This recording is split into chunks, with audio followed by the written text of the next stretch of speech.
Hi, welcome to a quick training overview for Elevate administrators on how to make changes to your auto attendant, your hours of operation, and how to set up or edit holidays. We're going to log into your admin portal. I'm going to use my demo account for this example, and we're going to navigate over on the left-hand side to auto attendant. When you click in here, you may have more than one if you have more than one business or more than one department that has an auto attendant.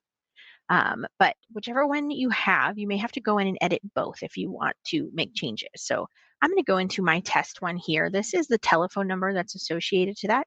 So that's my main number for this account. You may have more than one number listed out here, just in case you have spare numbers. A lot of times they will be pointed here as well. When I click in, you will see that my business hours are set inside of here. So this is the schedule that says, hey, when calls come in, I'm going to behave this way. You're always going to have working hours up here at the top.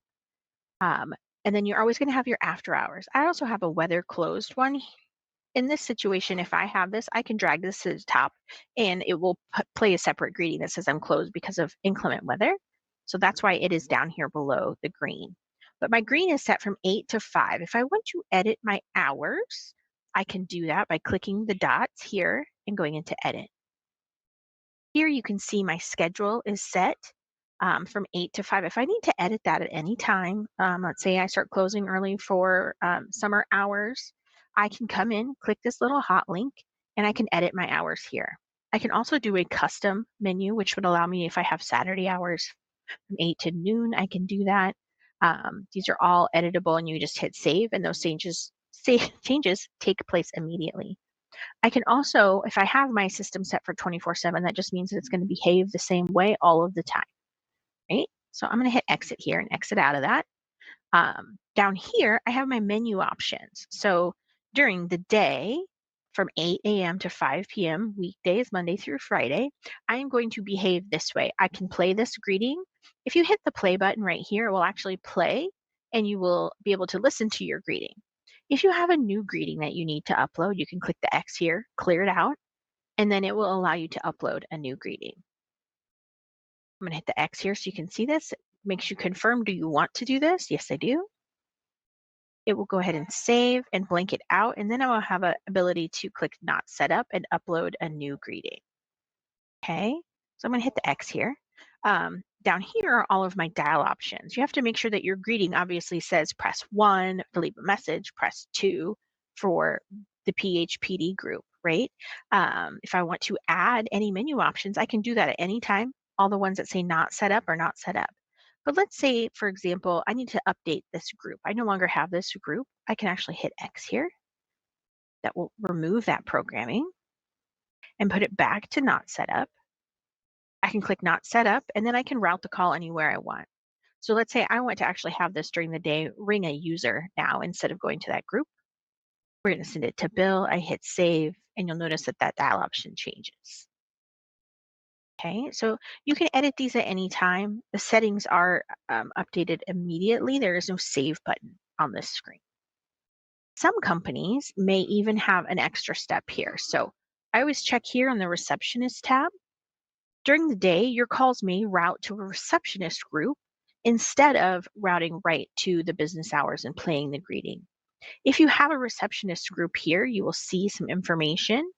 I'll go ahead and click create receptionist group so you can kind of see what this looks like. Give it the same name. I'm going to have it ring for 20 seconds at this group. I always set the schedule the same as my business hours. Sometimes people may have this be different if you have a different group of people, like after 3 o'clock. A lot of times schools may have a different group that it routes to. Or my hours are from 8 to 5, but I only have a receptionist between 10 and 3. You can have those ring different hours, but most of the time they are the same. You can always add and remove users to your receptionist group at any time, um, simply by adding them here. Once there, I have this one built. Let me show you really quickly how easy it is. So here you can see I have an inbound group. It rings during the day. Anytime I want to make changes, I click the edit button.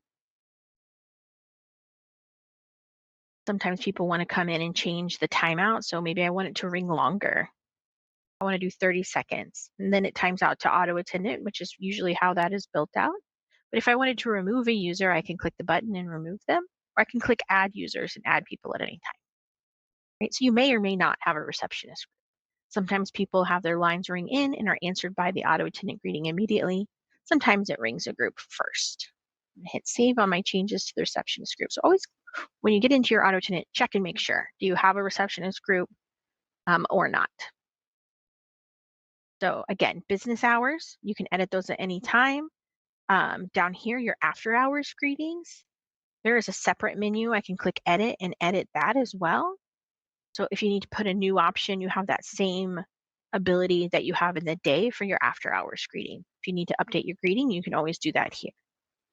Let's talk a little bit about events. Events is where you build out your holiday routes. This is a very important one to know about. So what I have here, I just have the rest of my year set up in here. So I have Thanksgiving and Christmas. A lot of times if you're curious, what days am I closed for? I like to use this calendar view here. Anyone that is blocked off with blue means you're going to be closed at some point on that day. You can go forward in time. So here you can say, okay, I'm closed on Christmas Day and I'm closed on Thanksgiving Day. What if I'm closed the Friday after Thanksgiving? That is not blue. So I need to go in and add that as a holiday. Um, Here you can see I can add an event at any time. When I click add an event, I have two options. I can create a custom one or I can do a national holiday. If you choose national holiday, it will just pull up a list of holidays. I'm going to do a custom event. Let me see. I actually do have sometimes.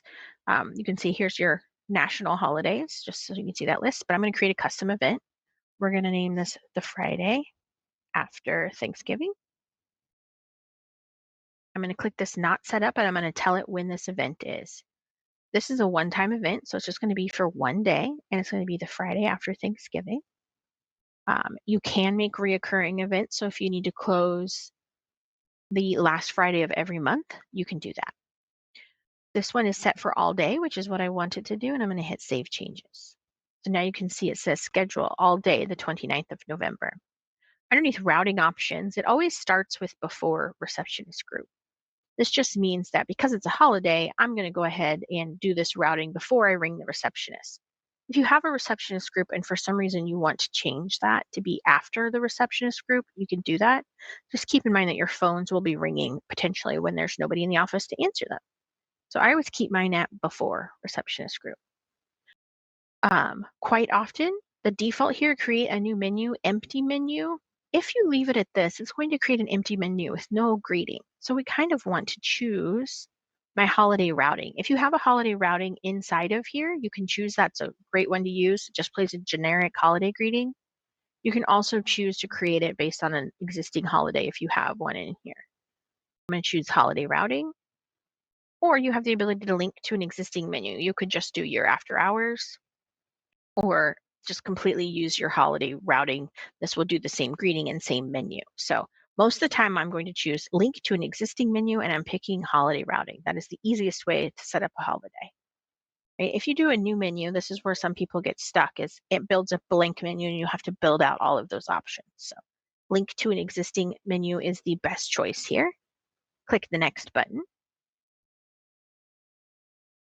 We're going to go ahead and you'll see that it preloads and it says, hey, this is already built out and it's shared with these other holidays. That's great. That's exactly what I want. It's playing my holiday menu. It has my dial options in here. It's perfect. So now when I go back up here to events, you can see that I'm actually closed the Friday after Thanksgiving. If I need to remove a holiday, maybe you pull this list and there's a holiday and you're like, I'm not actually closed on that day. You can do the click here on the buttons or the dot button and hit either disable or you can delete it entirely. Okay, so when you log in, you may have a ton of options in here because you're closed for many holidays. This is just my demo account, so I only have a few built. Just keep in mind that any of them that are on this calendar are active. If you need to disable or delete any, make sure you take care of that. Okay, so that's kind of a high-level overview in the administrator portal, how to navigate auto attendance, updating your hours of operation, and that events tab. If for some reason you need to, you can always call us And there are some additional online training videos on our website.